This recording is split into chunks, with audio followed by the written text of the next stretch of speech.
సీతారాం నాయక్ గారు, ముందు మీరు చెప్పాలి, రేణుకా చౌదరి చేసిన వ్యాఖ్యలను మీరు ఎలా చూస్తున్నారు? సభా హక్కుల ఉల్లంఘన నోటీసుకు కూడా మీ బీజేపీ సిద్ధమవుతున్నట్లు కనిపిస్తుంది. పార్లమెంట్ ఆవరణ కుక్కను తేవడం, ఆమె కుక్కను ఎందుకు తెచ్చారంటే గతంలో వాజ్పేయి ఎడ్ల బండిని కూడా తీసుకొచ్చారంటూ చెప్పడం. అంటే ఎడ్ల బండిలో వెళ్ళడానికి కుక్కను తేవడానికి చాలా తేడా ఉంది. అంటే ఎడ్ల బండి పెట్రోల్ ధరలు అవి పెరిగినప్పుడు కొంత నిరసనగా వచ్చే సందర్భం అది. ఎలా చూస్తున్నారు? సభా హక్కుల ఉల్లంఘన నోటీస్ నిజంగా రేణుకా చౌదరికి ఇవ్వాలనుకుంటున్నారా మీరు కూడా?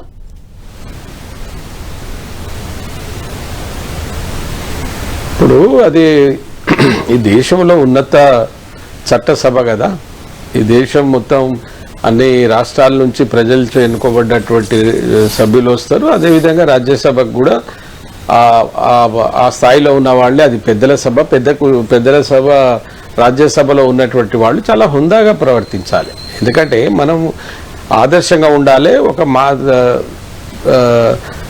దిశ నిర్దేశం చేయవలసినటువంటి వాళ్ళం ఏదో ఇష్టం వచ్చినట్టు మాట్లాడుతున్నట్టే నాకు ఒకటి అనిపించింది. ఎందుకంటే చాలా రోజులు ఆమె పదవి లేకుండా ఉండడం, పోతే ఎక్కడ డైరెక్ట్గా గెలవకపోవడం, మళ్ళీ ఒక అవకాశం రావడం, ఏదో నిరాశలో ఉండి మాట్లాడినంటే అర్థం ఉంది. కానీ ఆమె ఇప్పుడు రాజ్యసభ సభ్యురాలు, ఆమెకు అనుభవం లేదని కాదు, కాంగ్రెస్లో చాలా సీనియర్ నాయకురాలు.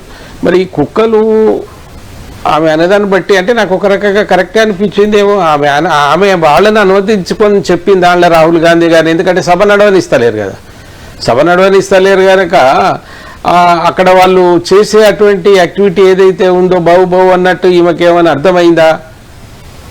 సభ నడవకుండా ఆపుతున్న కుక్కలు లోపల ఉన్నాయి, ఇంకా ఈ కుక్క గరవడానికి అవసరం లేదు కదా, మా కుక్కలు లోపల మురుగుతున్నాయి అన్నది ఏమన్నా అనుకుని అట్లా మాట్లాడిందా అన్నది ఆమె ఆత్మవిమర్శన చేసుకోవాలి.